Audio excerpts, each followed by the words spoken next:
When a jogger came across Gemma Hayter's body, there was no sign of struggle nearby. There was no obvious scene that explained how a 27-year-old woman had ended up dead beside a disused railway line in Rugby. What investigators would later discover was that Gemma had not been attacked by a stranger. She had not been followed and she had not been dragged there against her will. She had walked there. CCTV footage would later show Gemma moving through the town just after midnight with 5 people she believed were her friends. Walking close enough to look like friends, making sure she got home safely. But they did not take her home. They led her somewhere else. And by the time the night was over, Gemma Hayter had been unalived by the very people she believed were there to protect her. The question was how it had come to this at all, how a woman so vulnerable had ended up placing her trust in 5 people who would later destroy her, and how the people she called her friends became the ones who took her life. But before we begin, if you find this video interesting, please give it a like at the end and tell me what you think about the case. It really helps the channel. Let me know in the comments where you're watching from. And don't forget to subscribe for more. Thank you. This video is created solely for educational and documentary purposes. It does not endorse, glorify, or condone any of the criminal actions or individuals described in this case. Viewer discretion is advised. Gemma Hayter was born in the early 1980s, the youngest of 3 children. And from the very beginning, her family sensed that something about her development was different. Her mother, Sue Prince, noticed it first. Although Gemma was affectionate and warm, always eager for closeness, always reaching out, but as she grew older, it became clear that she was not keeping pace with other children in the ways people expected. She learned more slowly, struggled to process information, and found it difficult to navigate situations that seemed effortless to others. At school, those differences became harder to ignore. Gemma received some support in her early years, but it was inconsistent, and it never quite addressed what she needed most. She struggled academically, but more than that, she struggled socially. She wanted to fit in, to be liked, to be included, but she did not always understand the rules that governed friendships. She missed cues, trusted easily, and when that trust was misplaced, she did not always recognize it. Sue did what many parents would do. She asked questions, pushed for answers, spoke to teachers, doctors, and social services, trying to understand why her daughter was falling behind and what support might help her cope. And over time, Gemma underwent assessments and evaluations. She was evaluated 29 times between the ages of 13 to 19, but the results were often unclear or conflicting. One professional suggested a learning disability, another raised the possibility of autism, but later those labels would be questioned or removed altogether. Nothing stayed consistent long enough to build a stable plan around. As Gemma moved into her teenage years, the support she had began to thin out. She was transferred to a special school for secondary education and later placed in a specialist residential college, which offered structure and supervision. But even then, the focus often shifted toward managing her behavior rather than understanding the reasons behind it. Services came and went, files were opened and closed, and responsibility quietly passed from one agency to another. What never changed was Gemma's need for connection. She wanted friends, she wanted to feel chosen and to be part of something. Over time, she learned a difficult lesson. Being tolerated was better than being alone, and even unfair terms felt safer than being left out entirely. So she forgave easily, overlooked insults, and stayed loyal to people who did not always treat her kindly, because the alternative was isolation. And it was that need more than anything else that shaped the choices she made next. By the time Gemma Hayter reached adulthood, she wanted what most people her age wanted. She wanted independence and wanted her own space. She wanted to prove that she could live like everyone else. And when professionals assessed her and decided she was capable of living alone, that desire was taken as confirmation that she was ready. So Gemma was given an apartment in a council tower block in Rugby. Her family were uneasy about it from the start. They worried that she was being given too much responsibility too quickly. But Gemma wanted this step, and she wanted it badly. She wanted to show she could manage on her own, and she wanted to be seen as capable. Because of that, she was protective of her independence. She did not always welcome family visits, and she did not always want help, even when it was offered. Letting people step in felt, to her, like stepping backwards. On paper, it looked like progress. In reality, it became clear that Gemma was struggling. The structure she relied on was gone, and without it, daily life began to unravel. The flat deteriorated, and basic routines slipped. The environment became unhealthy, neighbors noticed the smell coming from the property and raised concerns. Police were called, family members contacted authorities, worried about her living conditions and the people she was spending time with. Support workers flagged the same issues, noting that although Gemma had asked for independence, she was not coping as well as the system assumed she would. Cases were closed, files were passed on, but no one stepped back to look at the pattern forming in front of them. Meanwhile, Gemma was aware that she was struggling and knew she needed help, so she tried to ask for it. At one point, she wrote directly to the authorities asking for a job. She said she needed her independence, but she also said she wanted someone to help her when she asked for it. It was a careful balance she was trying to strike. She was not rejecting support. She was just asking for support that respected her dignity. But that support never truly materialized. And as agencies continued to debate eligibility, capacity, and responsibility, Gemma was left navigating adulthood largely on her own. So she looked elsewhere for connection and spent more time outside her flat. She wandered around Rugby, stopping where people gathered, lingering in places where conversation and company were easy to find. It was in that space that Gemma became known to a small group of young adults who were themselves drifting between flats, pubs, and streets around the town. They drank heavily, used drugs, and lived without much structure, and they were often short of money. At first, the relationship looked like friendship. They talked to her, they let her follow them around, and invited her to drink with them. Then, gradually, expectations formed. Gemma began doing things for the group. She ran errands, shared what money she had, and let them into her flat whenever they asked. Over time, her flat stopped feeling like her own. It became somewhere the group could drink, take drugs, and come and go without consequence. They also began using her to take risks they did not want to take themselves. Gemma was pressured into stealing from shops and told it was harmless, that it was just helping out. She was made to keep drugs in her flat, and when she asked what they were, she was told they were presents or something she was only holding temporarily.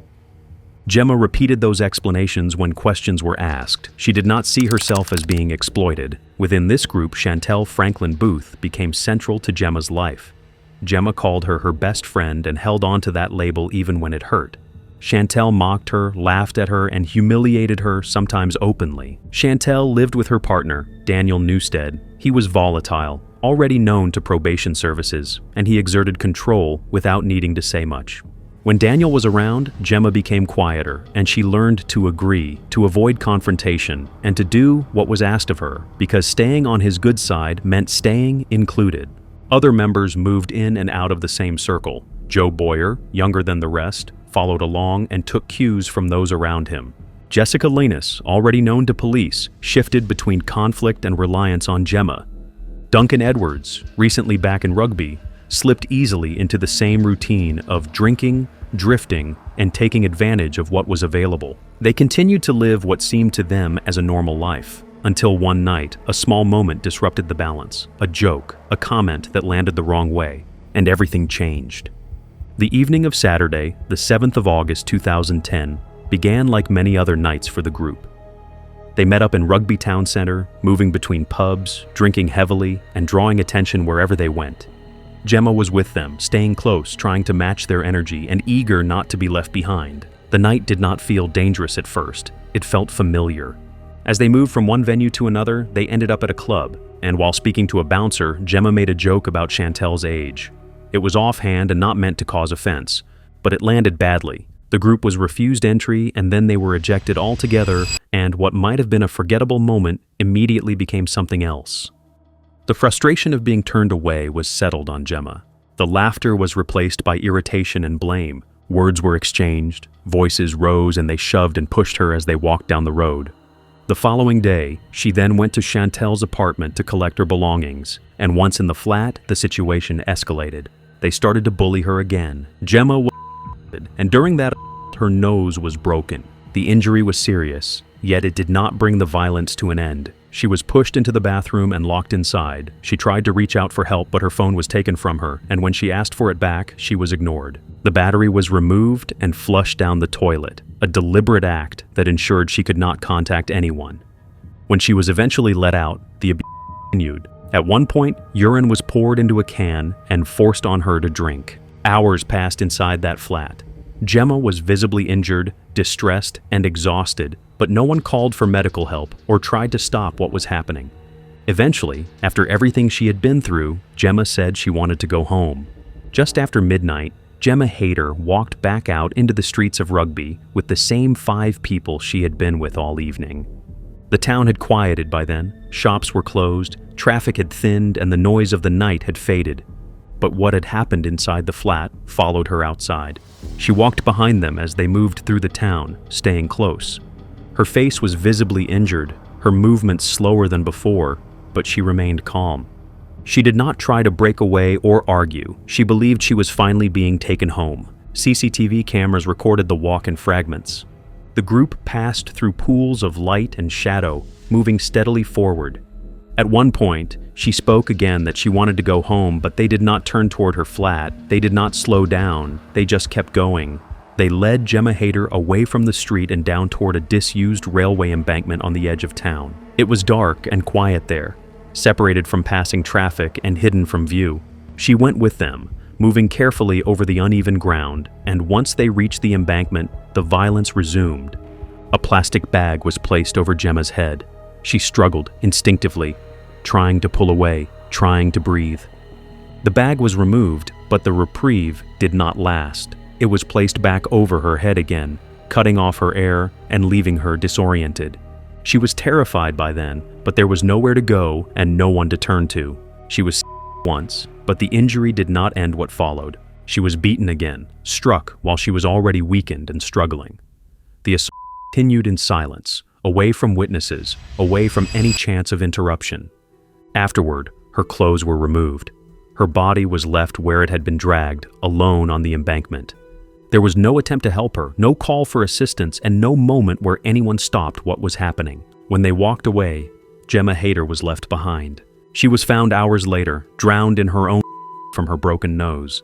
Gemma Hayter's body was discovered later that morning by a jogger passing along the disused railway line. The jogger stopped, realized something was wrong, and contacted the emergency services. What had been quiet and hidden hours earlier was suddenly sealed off, and the embankment became a crime scene. Police arrived and confirmed that Gemma was dead. Almost immediately, the focus shifted from discovery to investigation.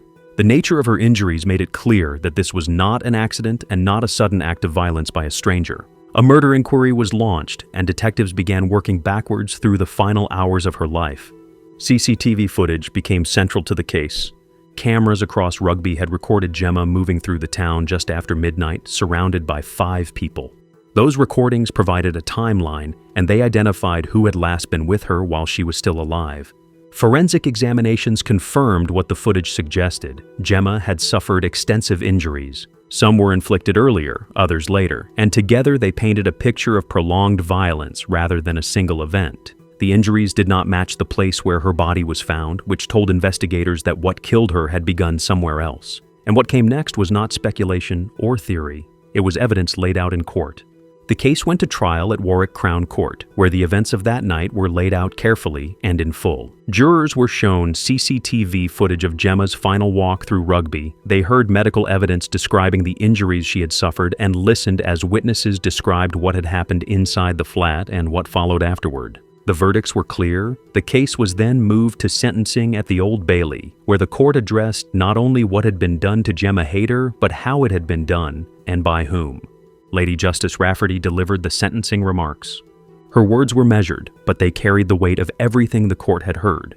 She described the killing as a chronicle of heartlessness, and she spoke directly to the defendants about the cruelty they had inflicted.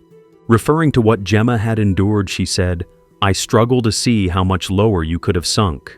Describing Gemma's final hours, Lady Justice Rafferty told the court that Gemma had tagged along like a faithful, loving dog, a phrase that showed not only Gemma's loyalty, but the extent to which that loyalty had been. As she concluded, the judge made the reality of the outcome unmistakable. "Gemma Hayter died alone," she said. The sentences reflected the seriousness of what had been proven. Chantel Franklin Booth, Daniel Newstead, and Joe Boyer were each sentenced to life imprisonment for murder, with minimum terms set at 21 years, 20 years, and 16 years respectively.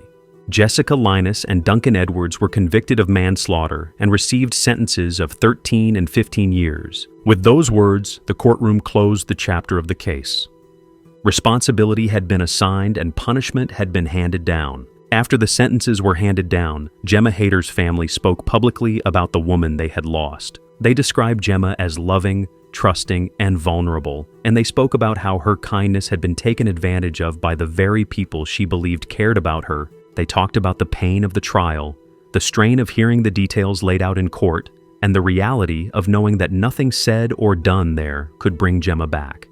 Gemma Hayter's mother said that Gemma had always seen the best in people, and that she believed she could have forgiven the people who hurt her if she had survived. Any difficulties, she was very vulnerable. Even though they did that to her, I'm quite sure that if she survived it, she'd have forgiven them. Gemma's sister, Nikki, spoke about the moments that haunted her most. She said she often wondered what Gemma must have been thinking during the hours she was being. I don't know what she could have been thinking. She was probably thinking, what on earth's going on? I've done nothing to these people. She was probably in a hell of a lot. What happened to Gemma Hayter was later described as mate crime. It was not a crime committed by strangers or by someone unknown to her. It was carried out by people who presented themselves as her friends, who gained her trust, stayed close to her, and then used that trust to control, exploit, and ultimately harm her. In the months that followed, a serious case review was carried out to examine how Gemma had been failed long before the night she died. The findings showed a pattern that had repeated quietly over years. Different agencies had information about Gemma's vulnerability, police had been called, family members had asked for help. Each service held part of the picture, but no one ever stepped back to see the whole of it. And because Gemma had been judged capable of independence, her risk was repeatedly underestimated. The review did not identify one single moment where everything went wrong. Instead, it revealed how small omissions, missed opportunities, and closed cases had gradually narrowed the space around her. Gemma Hayter's case showed how vulnerable people can be harmed by those they trust most. Her story is a reminder that exploitation often hides in plain sight, and that silence can be just as dangerous as violence. Thank you for watching. If you have thoughts on this case, leave a comment below. And if you want more carefully researched true crime stories, like the video and subscribe to the channel.